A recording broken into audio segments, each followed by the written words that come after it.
पेशगोइयाँ जो मैं कर चुका हूँ वो सच ब सच साबित भी हो रही हैं। एक पेशगोई और सच साबित हुई है आज मेरी, और वो है नवाज़ शरीफ के मुतल्लिक। नवाज़ शरीफ बाहर नहीं जा रहे। आपको बहुत बहुत जो तोशाखाना 2 केस है उसकी फ़र्द जुर्म 5 अक्टूबर को आयद की जाएगी। एक और ख़बर जो बड़ी अहम है और वो ये है कि सुप्रीम कोर्ट में बेकरी वाले की एंट्री। बेकरी वाले को आप जानते हैं, डोनट वाली वो दुकान थी जहाँ पर चीफ जस्टिस पाकिस्तान काजी फ़ायज़ ईसा गए थे और वहाँ के एक डिलीवरी बॉय ने वीडियो बनाते हुए। अस्सलाम वालेकुम जी। और ख़बरें जो हैं वो बड़ी ताज़ा ब ताज़ा भी हैं और वो पेशगोइयाँ जो मैं कर चुका हूँ वो सच ब सच साबित भी हो रही हैं।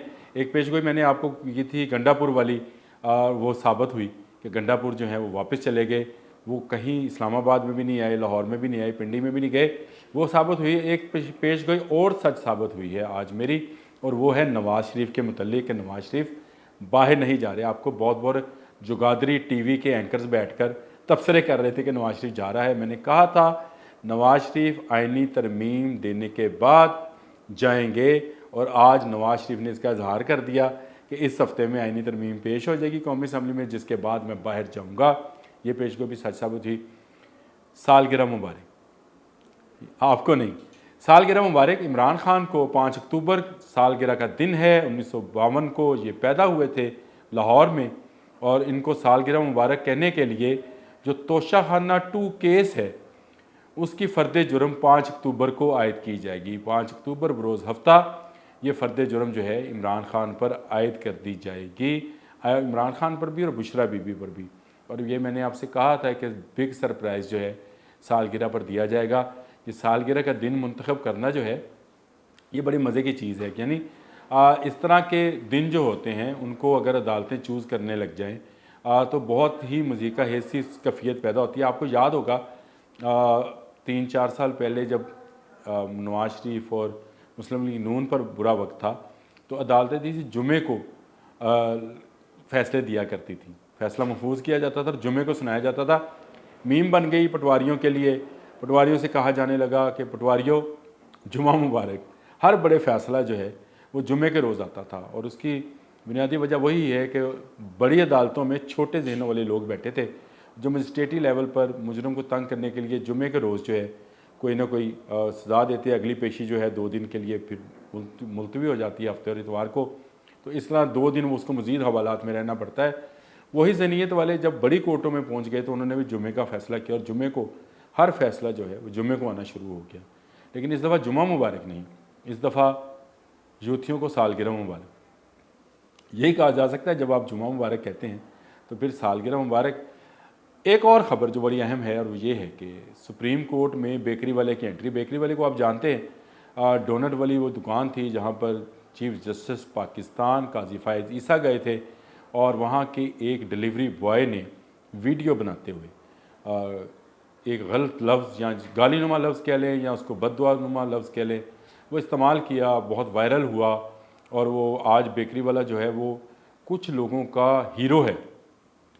अब ये एक बड़ी दिलचस्प बात है कि लोग अपने आप को मशहूर करने के लिए एक नया ट्रेंड पकड़ लिया, और वो ये ट्रेंड है कि आप किसी को गाली निकालें और किसी बड़े आदमी को गाली निकालें या उसके ख़िलाफ़ कोई बात करें तो आप with in A second, with in minutes आपको सोशल मीडिया के ट्रोल्स जो हैं उठाते हैं, और फिर आप पर वो क्या कहते हैं नवाज़शात की बरसात शुरू हो जाती है और आपको हीरो मान लिया जाता है। इसी तरह का एक बेकरी वाला जो है वकील की वर्दी पहने सुप्रीम कोर्ट में दाखिल होता है। केस था 63A का। रोस्टम पर आता है और आकर शुरू हो जाता है और कहता है कि जी मुझे आपके पूरे बेंच पर इतबार नहीं है, और अगर आपने हमारे ख़िलाफ़ फ़ैसला दिया, यानी वो ख़ुद को PTI के प्रेजेंट कर रहे थे, ताशफीन काज़मी नाम है जी उनका, और उन्होंने कहा कि अगर आपने हमारे ख़िलाफ़ फ़ैसला दिया 500 बुकला बाहर खड़े हैं और फिर हम देखते कि आप हमारे ख़िलाफ़ कैसे फ़ैसला देते हैं। ये धमकी थी, खुली धमकी थी। मैं हैरान हूँ कि काजी फ़ायज़ ईसा ने इस पर भी बहुत ही नरम रवैया अख्तियार किया। उन्होंने ताशफीन काज़मी को मुखातब करते हुए कहा कि आप हमें धमकी दे रहे हैं, लेकिन जब ताशफीन काज़मी अपनी बात पर डटे रहे तो उन्होंने SM ज़फ़र के बेटे अली ज़फ़र को कहा कि ये आपकी तरफ से हैं। अब अली ज़फ़र जो है वो अपने लीडर की पैरवी में फ़ौरन पैंतरा बदल गया और उन्होंने कहा जी हमारी तरफ से तो नहीं है, जिस पर काजी फ़ायज़ ईसा साहब ने पुलिस को बुलाया और इस ताशफीन काज़मी को जिन्होंने वहाँ पे ये शोर मचाया था और बेंच को मानने से इनकार किया था, किसी तरफ से ये वकील नहीं थे, लेकिन ख़ुद को वो पीटीआई का प्रेजेंट कर रहे हैं। बाहर आकर भी जो उन्होंने गुफ्तगू की उसमें भी उन्होंने यही कहा कि मैं पीटीआई को प्रेजेंट कर रहा था, अली ज़फ़र जो है बड़ा ठंडा केस लड़ रहा है। और उसने कल भी कोई ऐसे रिमार्क्स नहीं दिए, ये बिल्कुल अदालत जो है ये गैर आइनी है, पता नहीं उन्होंने और क्या क्या जो है अल्फाज इस्तेमाल किए और धमकी भी दी, जिसका जिक्र जो है जस्टिस काजी फ़ाइज़ ईसा ने भी कहा कि आप हमें धमकी दे रहे हैं।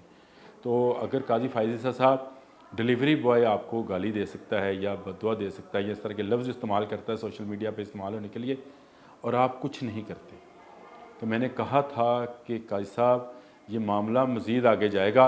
और अब देख लें कि आपने आज अदालत में ख़ुद कहा कि अब सोशल मीडिया के लोग बाहर निकलेंगे, अब यूट्यूबर्स जो हैं, मंदोखेल ने कहा वैसे ये बात, उन्होंने कहा यूट्यूबर्स यहाँ से कोर्ट से बाहर निकल कर इस पर व्लॉग बनाएंगे, इसको सोशल मीडिया पर बताया जाएगा कि पता नहीं कौन है। तो हुआ यही, जैसे ही ताशफीन काज़मी बाहर निकले उसके बाद पीटीआई मीडिया ट्रोल्स ने ताशफीन काज़मी को हाथों पे क्या आंखों पर उठा लिया और उसको शायद कोर्ट का अर्तुगरुल गाजी जो है वो कहा जा रहा है। मुख्तलिफ मीम्स बन रही हैं, स्याह को स्याह कह दिया, ताशफीन काज़मी तेरी अज़मत को सलाम, ताशफीन काज़मी। अगर chief justice of Pakistan supreme court की साख बचाना चाहते हैं तो उनको ऐसे वाक़यात पर लोगों को तौहीन की सज़ा तो कम से कम देनी चाहिए। जिनका किसी केस से कोई तल्लक नहीं है वो कैसे रोस्टम पर आते हैं और बोलते हैं और ऐसे अल्फाज बोलते हैं जो कि अदालत के शायान शान नहीं हैं।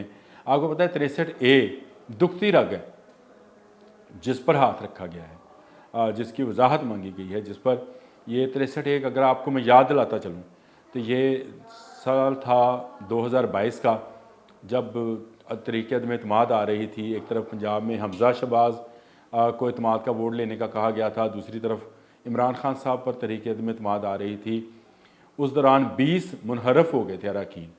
तो सदर पाकिस्तान जो उस वक्त के सदर ममलिकत पाकिस्तान थे आरिफ अलवी, उन्होंने एक रेफरेंस भिजवाया था सुप्रीम कोर्ट ऑफ पाकिस्तान में, जिसमें यह कहा गया था कि 63A की जो है वजाहत की जाए और उसमें बताया जाए कि ये मेम्बरान जो है मुनहरफ मेम्बरान, इनके वोट का क्या मामला होगा, जिस पर 5 रुकनी बेंच बना था।